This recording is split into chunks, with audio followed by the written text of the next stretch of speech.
Makanya kalau sholawat jangan minta utangnya dibayarin. Ya. Kalau udah doanya Habib tuh, ya Allah semoga yang hadir terbayar utangnya, aminnya kenceng. Remeh amat sholawatnya.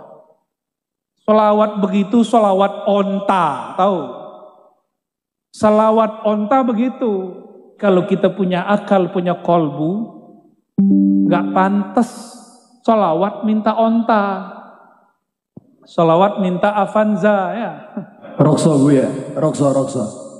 Idza kunta fi dhiqin aw fi faqrin aw fi maradin fa akthir bis salati ala Muhammad sallallahu alaihi wasallam. Syuf, kaifa hada? Ah itu lain cerita, Bib. Lain cerita gimana tadi antum bilangnya tadi gimana hadir biar lunas utangnya. Kita mendoakan. Memang mereka semua ini amin berarti nandakno utang ini banyak. Tapi ada tapinya. Idza kunta fi dhiqin aw fi faqrin aw fi maradin fa akthir bis salati ala Muhammad. Ane jelasin, Bib. Ya marhaba. Ane jelasin. Sholawat tuh niatnya karena apa? Karena cinta ke Nabi atau cinta ke diri? Mahabbah ma Rasul sallallahu alaihi wasallam. Oke. Dah. Tadusnya pripun bu fi dunya hasanah wa fil akhirati hasanah. Nah, maka niatnya harus akhirat. Nih saya kasih tahu Bapak Ibu. Kalau kamu niat mau kaya, kaya itu di dunia. Tapi kalau kamu niat sholawat untuk akhirat, dunia terbawa. Hamba yang paling dibenci oleh Allah, siapa? Orang yang amila amal al-akhirah, beramal amal akhirat seperti sholawat, baca Quran, haji umroh, tapi niatnya ghardan min aghradid dunya. Kalau antum Habib, antum Kiai, tugasnya mendewasakan umat, bukan membiarkan umat sholawat untuk urusan remeh.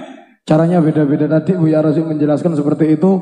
Kalau saya semuanya netral. Ini adalah multi level marketing yang sesungguhnya. Maka jangan ragu memulai wakaf dengan diri kita sendiri dan ajak orang lain. Lalu Nabi Muhammad hiduplah di Mekah. Ini nggak mungkin saya ceritakan semua. Saya ceritakan satu saja yang paling luar biasa. Sebelum nanti sholawat ditambah.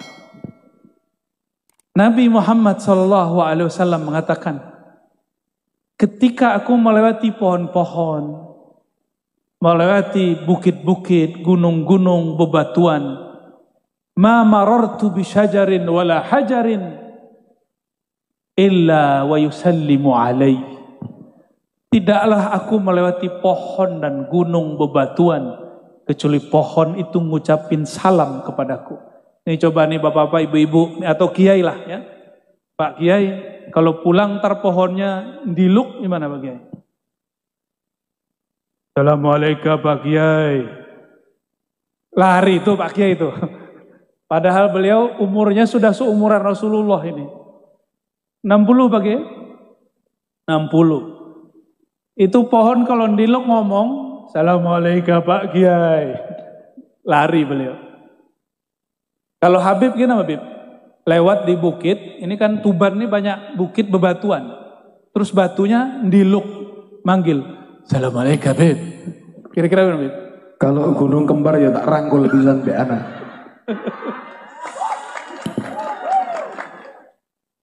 Ampun ketemu Habib Jawa ya.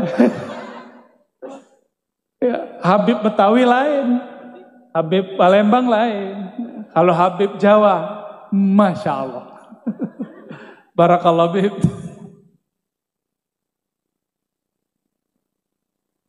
Nabi Muhammad melewati gunung, ini bukan gunung kembar Habib. Itu gunungnya bergetar. Pohonnya diluk dan semuanya mengatakan, Assalamualaikum ya Nabi Allah. Salam atas engkau wahai Nabi Allah. Hewan-hewan Nabi lagi jalan. Ada arak-arakan domba. Semua domba pengen mendekat Rasulullah. Ada onta-onta pengen ngadu ke Rasulullah. Cuma sayangnya onta ngadunya urusan perut. Bukan buah perut, Beb. Onta ketemu Rasul ngadunya urusan apa? Perut. Sama, mohon maaf nih, masyarakat ketemu wabub, ketemu bupati, ngadu masalah perut. Coba onta kalau punya akal. Ketemu Rasulullah seharusnya bukan urusan perut yang diadukan. Yang diadukan apa? Wahai Rasulullah, beri syafaat, aku masukkan aku ke dalam surga. Itu seharusnya. Ternyata waktu dulu Rasulullah punya majelis duduk-duduk begini, tatakan punggungnya pohon kayu. Itu kayu ketika dibuatkan mimbar, ditinggal oleh Rasulullah nangis. Coba ibu-ibu dengerin pohon nangis, kabur pasti pengajian. Ini pohon Hanna Hanina. Dia menangis karena dia rindu merasakan punggung Rasulullah Sallallahu Alaihi Wasallam. Akhirnya itu semua sahabat yang hadir dengar. Berarti sahabat ini punya karomah mendengarkan suara tangisnya kayu-kayu. Turunlah Rasulullah dari mimbar. Nabi elus ditanya, wahai kayu. Tuh Nabi bisa ngomong sama kayu. Coba kalau Pak Kiai bisa ngomong sama kayu, kita ngomong, Pak Kiai sudah begini ya. Paling tinggi kita bilang, Kiai udah majeduk, kejedot palanya sama dinding. Tapi Rasulullah SAW ngomong dielus dan tidak ada satu sahabat pun yang mengatakan Rasulullah itu gila. Kenapa? Rasulullah dan para sahabat sama-sama mendengarkan tangisnya. Dielus seperti anak kecil kemudian berhenti nangis. Ditanya, wahai kayu, engkau pilih jadi sandaranku di dunia atau masuk surga? Apa jawaban si kayu? Apa jawaban dia? Masuk, tapi menurut saya itu juga kurang benar, kurang sempurna, walaupun lebih tinggi daripada onta. Makanya kalau sholawat jangan minta onta utangnya dibayarin. Kalau udah doanya Habib tuh, ya Allah semoga yang hadir terbayar utangnya, aminnya kenceng. Jadi niat hadir sholawat bukan karena cinta Rasul, tapi supaya utang terbayar. Remeh amat sholawatnya. Sholawat begitu, sholawat onta, tahu? Sholawat onta begitu. Ketemu Rasulullah hanya urus masalah perut. Untuk onta itu udah keren, hebat. Dia tahu itu Rasulullah. Tapi kalau kita punya akal, punya kolbu, gak pantas sholawat minta onta. Sholawat minta Avanza ya. Sholawat minta, sekarang yang lagi tren apa nih? Rokso Bu ya, rokso.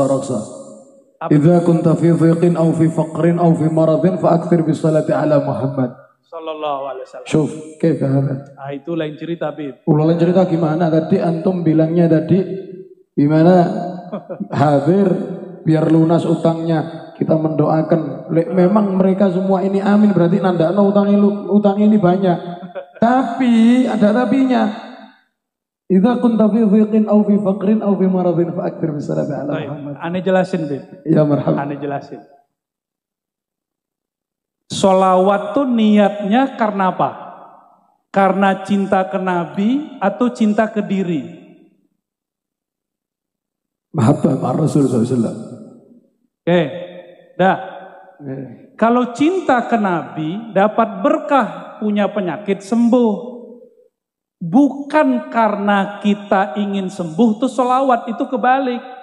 Orang seperti ini di dunia dapat syafaat, tapi di akhirat belum tentu. Nanti ketika datang di hari kiamat nanya, wahai Rasulullah syafaati saya. Nabi nanti jawab, kan sudah dibalas di dunia, utangmu lunas kan? Ya. Tentu saya pripun Bu, fi dunia hasanah wa fil akhirati hasanah. Nah, maka niatnya harus akhirat. Nih saya kasih tahu Bapak Ibu. Saya dulu lama ngamalin sholawat pengen kaya, nggak kaya-kaya. Saya punya sakit nggak sembuh-sembuh. Tahu-tahu ditegur sama guru saya, seorang sayyid. seorang mursyid juga. Apa kata beliau? Kamu sholawat niatnya apa? Mau kaya, kiai? Norak. Loh kenapa? Kalau kamu niat mau kaya, kaya itu di dunia. Tapi kalau kamu niat sholawat untuk akhirat, dunia terbawa. Maka semenjak saat itu, teringatlah saya kalam Imam Abul Hasan Syazili. Apa kata beliau? Abghadul ibad ilallah. Hamba yang paling dibenci oleh Allah. Siapa? Orang yang amila amalal akhirah, beramal amal akhirat seperti sholawat, baca Quran, haji umroh, tapi niatnya ghardan min aghradid dunya, untuk urusan duniawi. Ini yang ngomong Imam Abul Hasan Syazili, beliau seorang syarif, zuriat Sayyidina Al-Hasan. Jadi tugas kita kalau antum Habib, antum Kiai, tugasnya mendewasakan umat. Bukan membiarkan umat sholawat untuk urusan remeh. Kita naikkan spiritual mereka yang tadinya sholawat hanya untuk urusan li izalati faqrin atau maradin, li qada'i hajatin. Sekarang kepada yang lebih tinggi. Apa yang lebih tinggi? Syafaat Nabi fid darain. Syafaat Nabi di dunia plus akhirat. Jangan hanya urusan dunia. Tugas kami itu Bapak Ibu, ya. Maka saya minta ampun kepada Allah jika dulu pernah mengajarkan kalau kamu sakit sholawat itu belum selesai, masih koma, harus diteruskan. Coba lihat sholawat tibil kulub. Yang pertama kulub atau jasad. Allahumma sholli ala sayyidina Muhammad tibil kulub. Kulub dulu, baru nanti abdan, baru nanti absor. Karena kolbu urusannya akhirat, badan urusannya dunia. Akhirat dulu, ya. Nah, utang kita kepada Allah dan Rasul lebih besar. Nah, Bapak Ibu yang melakukan Allah, nah itu kalau mau naik pangkat. Tapi kalau mau kayak kemarin-kemarin nggak apa-apa. Sholawat biar bayar utang, itu ada ijazahnya boleh. Ini disebut sholatul awam, sholat orang awam. Tapi kalau sholawat al-muhibbin al-arifin, sholawat orang yang kenal Allah, kenal Rasulullah, nggak begitu. Ya, sholawatnya karena Allah layak karena Rasulullah layak disolawatin. Nih saya tanya ke Pak Bupati, Wakil Bupati. Ini contoh nih Pak Wakil, ini belum Rasul nih. Saya puji-puji lagi di majelis. Saya punya pesantren. Nih saya puji-puji ini, Wakil Bupati adil, amanah, bla bla bla bla. Dalam hati niat muji Pak Wakil Bupati supaya pesantren saya dibangun, dibantu. Berarti niatnya apa? Memuji Pak Wakil Bupati. Dunia. Benar, udah bagus, bangun pesantren kan bagus. Bagus nggak?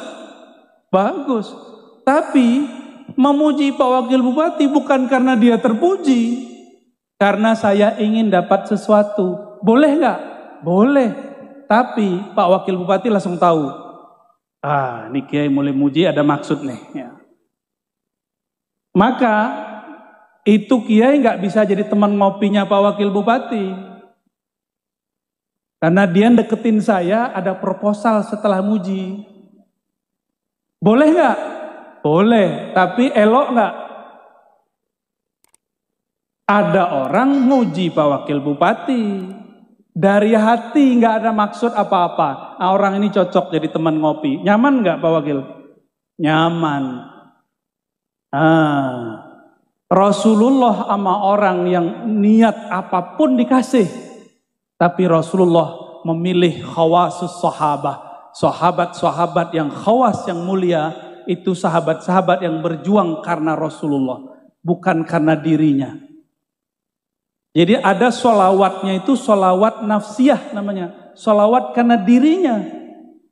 Ada yang sholawatnya karena Nabi Muhammad, sholawat Muhammadiyah. Sholawat, semua sholawat kita yang kita niatkan karena Nabi layak disolawati, baru tuh solawatnya benar.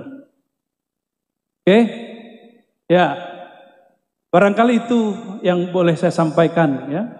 Maka kajian malam ini saya simpulkan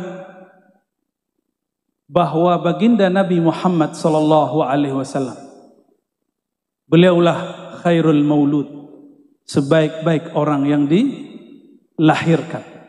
Maka ibundanya juga adalah ibu yang paling mulia yang dilahirkan.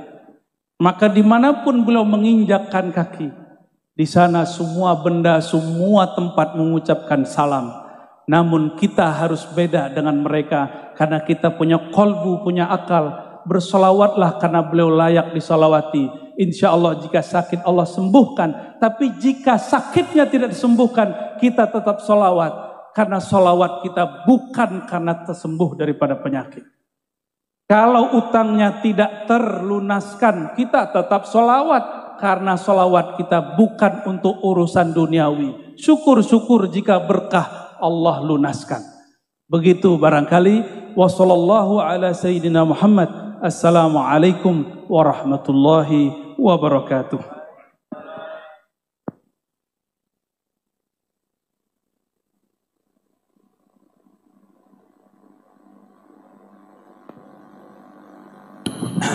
Sallu ala Nabi Muhammad.